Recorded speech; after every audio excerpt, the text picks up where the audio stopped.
إن الحمد لله نحمده ونستعينه ونستغفره ونعوذ بالله من شرور أنفسنا ومن سيئات أعمالنا من يهده الله فلا مضل له ومن يضلل فلا هادي له وأشهد أن لا إله إلا الله وأشهد أن محمدا رسول الله ما بعد.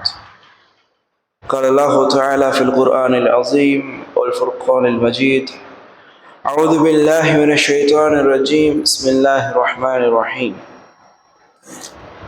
وإذ استسقى موسى لقومه فقلنا اضرب بعصاك الحجر فانفجرت منه 12 عينا قد علم كل أناس مشربهم كلوا واشربوا من رزق الله ولا تعثوا في الأرض مفسدين.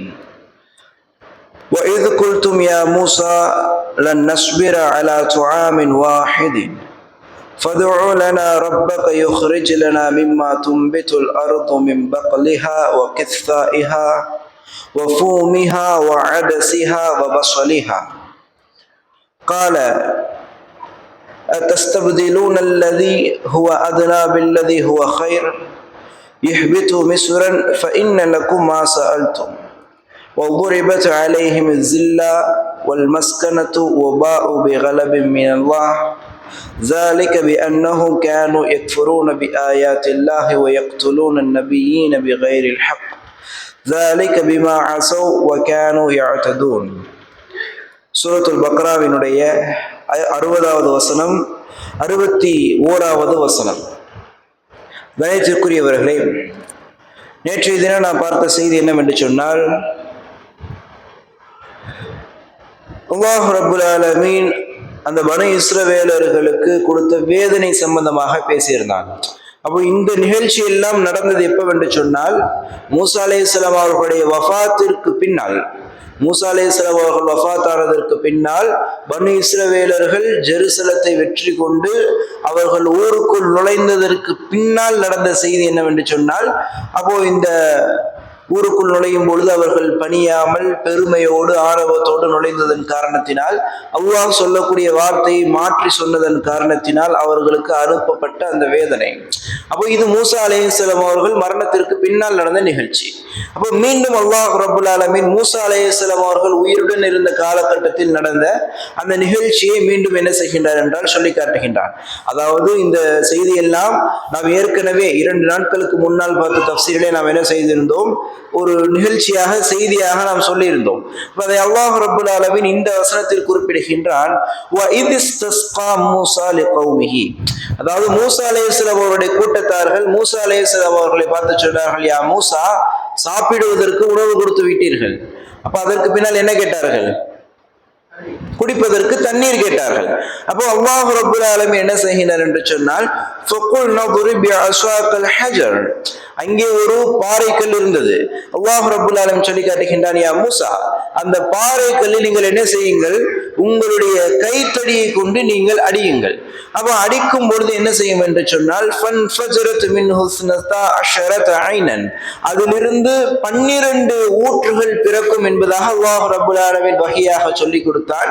அப்ப அந்த அடிப்படையில் மூசா அலைஹிஸ்ஸலாம் அவர்கள் என்ன செய்கின்றார்கள், அந்த பாறைக்கல்லில் ஒரு அடி ஒன்று அடிக்கின்றார்கள். அடி ஒன்று அடிக்கும் பொழுது அந்த பாறைக்கல்லில் இருந்து 12 ஊற்றுகள் பிறந்தது. ஏன் 12 ஊற்றுகள்? அவர்கள் 12 கூட்டத்தினர்களாக அவர்கள் பிரிந்திருந்தார்கள். அவர்களில் இருக்கக்கூடிய அந்த 12 கூட்டத்தார்களும் அவர்கள் எந்த தண்ணீர் ஊற்றிலிருந்து குடிக்க வேண்டும் என்பதும் அவர்களுக்கு கற்றுக் கொடுக்கப்பட்டது.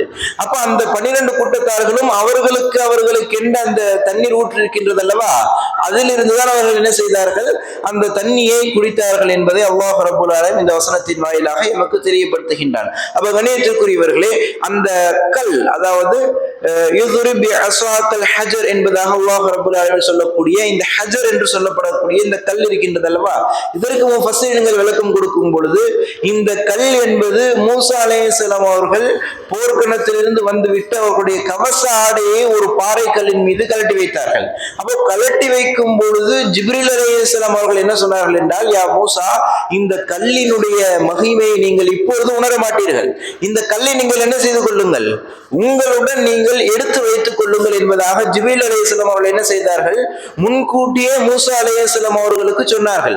அப்போ அந்த கல்லினுடைய வடிவம் எவ்வாறாக இருக்கும் என்பதாக இப்னு அப்பாஸ் ரலியல்லாஹு அன்ஹு அவர்கள் சொல்லி காட்டும் பொழுது அது ஒரு சதுர வடிவிலான ஒரு கல் என்பதாக சொல்லி காட்டுகின்றார்கள். அப்ப அந்த கல்லை கூட்டத்தார்கள் என்ன செய்து கொண்டார்கள் என்றால் அவர்களுடன் சுமர்ந்து கொண்டார்கள். அப்படிப்பட்ட தருணத்தில் தான் அல்லாஹ் ரப்பல் ஆலமீன் யுத்ரிபி அஸாக்கல் ஹஜர், இந்த கல்லில் நீங்கள் அடியுங்கள் என்பதாக அல்லாஹ் ரப்பல் ஆலமீன் மூசா அலைஹிஸ்ஸலாம் அவர்களுக்கு வஹியை கொடுத்தான். அதன் அடிப்படையில் மூசா அலைஹிஸ்ஸலாம் என்ன செய்தார்கள், அந்த கல்லில் அடித்தார்கள். அந்த கல்லில் இருந்து 12 நீர் ஓடைகள் என்ன செய்தது, பிளந்து வந்தது என்பதாக முஃபஸ்ஸிரீன்கள் சொல்லி காட்டுகிறார்கள். ஆனால் இந்த செய்திக்கு ஆதாரபூர்வமான தகவல் எதுவும் இல்லை என்ற காரணத்தினால் சில முஃபஸ்ஸிரீன்கள் என்ன செய்கின்றார்கள், அப்படி எதுவும் அல்ல.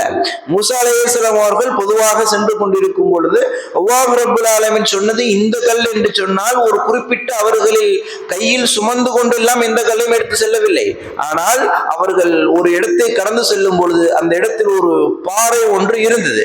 அப்ப அதை கவனித்துத்தான் அல்லாஹ் ரப்பல் ஆலமீன் சொன்னான், இந்த கல்லில் நீங்கள் அடியுங்கள் என்பதாக சொன்னான். தவிர மூசா அலைஹிஸ்ஸலாம் அவர்கள் எந்த கல்லையும் சுமந்து எல்லாம் செல்லவில்லை என்பதாக இன்னும் சில முஃபஸ்ஸிரீன்களும் விளக்கம் கொடுக்கின்றார்கள். அப்ப கணியத்திற்குரியவர்களே, அப்போ இப்படி இந்த கல்லினுடைய விஷயத்தில் கருத்து வேறுபாடு உண்டு.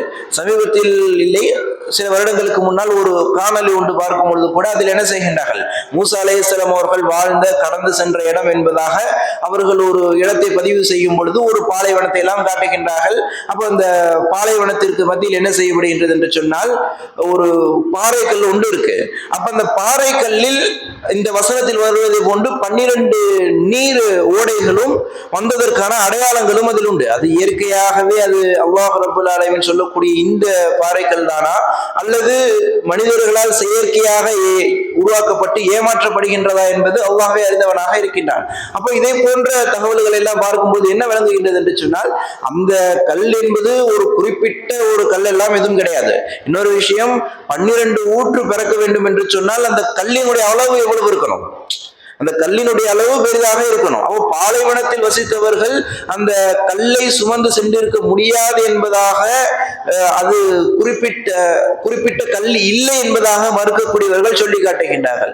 அந்த கல் ஒரு குறிப்பிட்ட கல்லு தான் என்று சொல்லக்கூடியவர்கள் பாலைவனத்தில் எல்லா இடங்களிலும் கற்கள் இருக்காது. அப்படி என்றால் அவர்கள் அந்த ஒட்டுமொத்த சமூகமும் அந்த 40 ஆண்டுகள் தண்ணீர் குடிப்பதற்காக எந்த கல்லை பயன்படுத்தி இருப்பார்கள் என்பதாக இவர்கள் என்ன செய்கின்றார்கள். இப்படி மறுப்பு தெரிவிக்கக்கூடிய நிகழ்ச்சிகளை தஃப்சீருடைய கிதாபுகளை எம்மால் பார்க்க முடியும். அப்ப எமக்கு செய்தி என்னவென்று சொன்னால் அது எந்த கல்லாக வேண்டும் என்றாலும் இருக்கட்டும், அல்லாஹ் ரப்பல் ஆலமீனுடைய அற்புதம், அல்லாஹ் ரப்பல் ஆலமீன் பனி இஸ்ரவேலர்களுக்கு செய்த நியாமத், இதை மட்டும் நாம் விளங்கி கொண்டு கடந்து சென்றால் சிறந்ததாக இருக்கும். அப்ப அல்லாஹ் ரப்பல் ஆலமீன் பனி இஸ்ரவேலர்களுக்கு என்ன செய்தார், அவர்கள் தாகித்திருக்கும் பொழுது மிக சிறந்த ஒரு நீரோடை. நீங்கள் சிந்தித்து பாருங்கள், இந்த உலகத்தில் இயற்கையாக பிறக்கக்கூடிய நீரோடையில் கிருமிகள் இருக்கும். அந்த தண்ணீர் ஒரு இடத்தில் பார்த்தால் சுவையாக இருக்கும், இன்னொரு இடத்தில் பார்த்தால் சுவை இல்லாமல் இருக்கும், ஒரு இடத்தில் பார்த்தால் மிக தூய்மையாக இருக்கும், இன்னொரு இடத்தில் பார்த்தால் கழிவுகள் கலந்ததை போன்று அழுக்காகவும் இருக்கும், மாசுபட்டும் இருக்கும். ஆனால் அல்லாஹ் ரப்பல் ஆலமீனால் உருவாக்கப்பட்ட ஒரு தண்ணீருடைய ஓடையாக இருந்தது என்று சொன்னால் அது எவ்வளவு தூய்மையானதாக, எவ்வளவு ருசி உடையதாக, எவ்வளவு சிறப்புடையதாக இருக்கும் என்பதற்கு மிக சிறந்த எம்முடைய உம்மத்திற்கு உதாரணம் ஜம்சம் தண்ணீர். அப்ப கணியத்திற்குரியவர்களே, அப்ப ஜம்சம் தண்ணீருடைய தன்மையை குறித்து நாம் அறிவோம். அப்போ இந்த சமுதாயத்தில் நாம் கண்கூடாக பார்க்கக்கூடிய இறைவனால் உருவாக்கப்பட்ட ஒரு நீரோடை.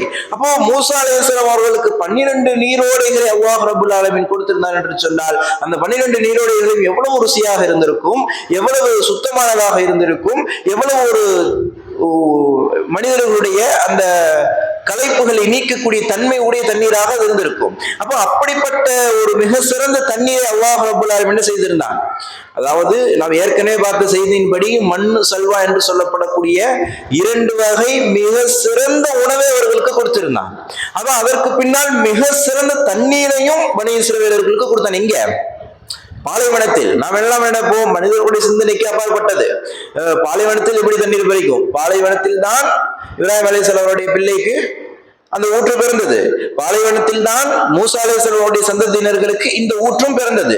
அப்போ அல்லாஹ் ரப்பல் ஆலமீன் எங்கு நினைத்தாலும் என்னவென்றாலும் செய்வதற்கு தகுதி சக்தி படைத்தவனாக இருக்கின்றான் என்பதை நாம் உணர்ந்து கொள்ள வேண்டும். அப்போ அல்லாஹ் ரப்பல் ஆலமீன் சொல்லி காட்டுகின்றான், இப்படி நீங்கள் அடியுங்கள் என்பதாக நாம் சொன்னோம். அந்த பாறையிலிருந்து 12 நீரூற்றுகள் பிளந்தது என்பதாக அல்லாஹ் ரப்பல் ஆலமீன் சொல்லி காட்டக்கூடிய செய்தியும் அல்லாஹ் ரப்பல் ஆலமீன் சூரத்துல் பக்ராவினுடைய 60வது வசனத்தில் சொல்லி காட்டுகின்றான். ஃபகுலு வஷ்ரபு மின் ரிஸ்கில்லாஹ் வலா தஅஸு ஃபில் அர்லி முஃப்ஸிதீன். அப்ப நீங்கள் என்ன செய்து கொள்ளுங்கள், இந்த 40 ஆண்டுகள் தண்டனையில் இருக்கின்றீர்கள். அப்படிப்பட்ட காலகட்டத்தில் குலு வஷ்ரபு மின் ரிஸ்கில்லாஹ், அல்லாஹ் உங்களுக்கு கொடுத்திருக்கக்கூடிய உணவில் ரிஸ்கில் நீங்கள் என்ன செய்து கொள்ளுங்கள், சாப்பிட்டுக் கொள்ளுங்கள். வலா தஅஸு ஃபில் அர்லி முஃப்ஸிதீன், இந்த பூமியில நீங்கள் என்ன செய்ய வேண்டாம், குழப்பம் செய்யக்கூடியவர்களாக மட்டும் அலைய வேண்டாம். தண்டனைக்காக ஒருவன் சிறையில் இருக்கின்றான். அப்படி சிறையில் இருக்கும் பொழுது அவன் எப்படி இருக்க வேண்டும் என்பதாக அந்த அதிகாரிகள் எதிர்பார்ப்பார்கள். ஒழுக்கமுடையவனாக இருக்க வேண்டும், அது சிறையில் இருந்து கொண்டும் சேட்டைகள் செய்யாமல் இருக்க வேண்டும் என்றுதான் எதிர்பார்ப்பார்கள். அப்போ இவர்களுடைய குணம் எப்படிப்பட்டது என்று சொன்னால், எதிலுமே அவர்கள் உறுதியானவர்கள் அல்ல, எந்த ஒரு பேச்சையும் மதிக்காதவர்களாகத்தான் அவர்கள் இருப்பார்கள். அப்போ அல்லாஹ் ரப்பல் ஆலமீன் சொல்லி காட்டுகின்றான், நீங்கள் தண்டனையில் இருக்கின்றீர்கள், உங்களுக்கு நாம் சிறந்த உணவையும் கொடுத்தாச்சு, உங்களுக்கு நம்ம சிறந்த நீரோடைகளையும் கொடுத்தாச்சு. அப்ப இது ரெண்டையும் சாப்பிட்டு கொண்டு நாம் கொடுத்த நிழலில் ஒழுங்கா உறங்கிக் கொண்டு அமைதியாக நீங்கள் இருங்கள். இந்த பூமியிலே இப்படிப்பட்ட இந்த தண்டனை காலத்தில் நீங்கள் குழப்பம் செய்யக்கூடியவர்களாக இருக்காதீர்கள் என்பதாக பனு இஸ்ரவேலர்களுக்கு அல்லாஹ் என்ன செய்திருந்தான், எச்சரிக்கை செய்திருந்தான். ஏனென்றால் தண்டனைக்காக சிறையில் இருக்கக்கூடிய ஒரு சிறை கைதி மீண்டும் அந்த சிறையில் இருந்து கொண்டு கூட இருக்கக்கூடிய மற்ற கைதிகளை அடித்துக் கொண்டு அங்கேயும் குழப்பம் ஏற்படுத்திக் கொண்டு ஃபித்னா ஏற்படுத்திக் கொண்டு இருந்தால் என்ன நடக்கும், மீண்டும் தண்டனை காலம் அதிகரிக்கத்தான் செய்யும், செய்யுமா செய்யாதா? அப்ப அதுக்குத்தான் அல்லாஹ் ரப்பல் ஆலமீன் என்ன செய்கின்றான், ஏற்கனவே 40 வருஷம், இந்த 40 வருஷம் தண்டனையில் இருக்கக்கூடிய காலகட்டத்தில் ஒழுங்கா நான் சொல்ற பேச்சை கேட்டுக்கிட்டு, நான் கொடுக்கக்கூடிய சாப்பாடை சாப்பிட்டுக்கிட்டு, நான் கொடுக்கக்கூடிய தண்ணியை குடிச்சுக்கிட்டு, நான் கொடுத்திருக்கக்கூடிய நிழல்ல தூங்கிக்கிட்டு, கொடுத்திருக்கக்கூடிய ஆடையை போட்டுக்கிட்டு, சொல்லு பேச்சை கேட்டு இருந்தால் உங்களுக்கு சிறந்தது. அப்படி இல்லை என்று சொன்னால் உங்களுக்கு தண்டனை அதிகரிக்கும். அதற்கான எச்சரிக்கையினுடைய வசனம் தான் இந்த சூரத்துல் பக்ராவினுடைய 60வது வசனம் என்பதை எம்மால் பார்க்க முடியும். கணியத்திற்குரிய அல்லாஹ் நல்லடியார்களே, நான் விளங்கிக் கொள்ள வேண்டும். ஏற்கனவே சொன்னதை போன்று இதெல்லாம் பனி இஸ்ரவேலர்களுக்கு அல்லாஹ் செய்திருக்கக்கூடிய மிகப்பெரிய நியாமத். அப்போ இதையெல்லாம் நினைவு காண்பித்து பனி இஸ்ரவேலர்களுக்கு அல்லாஹ் சொல்ல வரக்கூடிய செய்தி என்னவென்று சொன்னால், அப்ப நீங்கள் இந்த மார்க்கத்தின் பக்கம் விரைந்து வாருங்கள் என்பதாக அல்லாஹ் ரப்பல் ஆலமீன் சொல்லி காட்டுகின்றான். இதெல்லாம் செஞ்சது உங்களுக்கு அல்லாஹ் தானே, அந்த அல்லாஹ் தான் இந்த தூதரை அனுப்பியிருக்கின்றான், அந்த அல்லாஹ் தான் இந்த வேதத்தை அனுப்பியிருக்கின்றான், இந்த வேதத்தின் பக்கம் நீங்கள் வாருங்கள். அல்லாஹ் கொடுக்கக்கூடிய அழைப்பாக இந்த வசனம் இருக்கின்றது.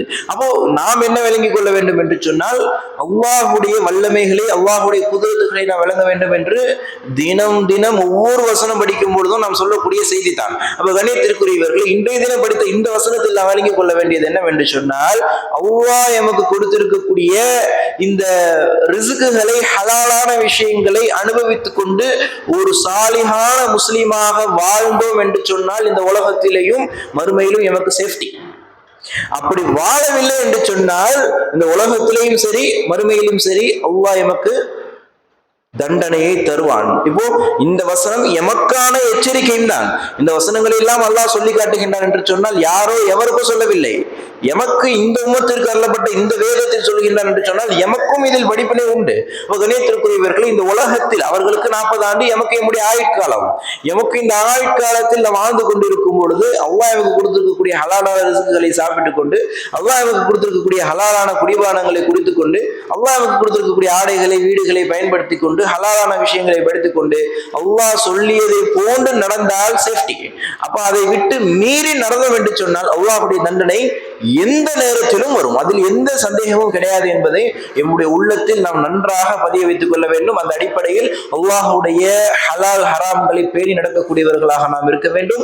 அல்லாஹ் சொல்லி இருக்கக்கூடிய கட்டளைகளை பின்பற்றக்கூடியவர்களாக இருக்க வேண்டும். முதலாவது கட்டளையான தொழுகையாவது இந்த ரமலானிலும், தொழுகை ரமலான் முடிந்ததற்கு பின்னாலும் பின்பற்றக்கூடியவர்களாக இருப்பதற்கு நாம் முயற்சி செய்வோம். அல்லாஹ் ரப்பல் ஆலமீன் உங்களுக்கும் எமக்கும் அப்படி அல்லாஹ்வுடைய கட்டளைகளை பின்பற்றி வாழக்கூடிய ஒரு வாய்ப்பை ஏற்படுத்தி தருவானாக. هذا من دول المؤمنين بالله كل قول هذا استغفر لي ولكم ولجميع المسلمين والمؤمنين اجمعين سبحانك اللهم وبحمدك اشهد ان لا اله الا انت استغفرك واتوب اليك. السلام عليكم ورحمه الله وبركاته.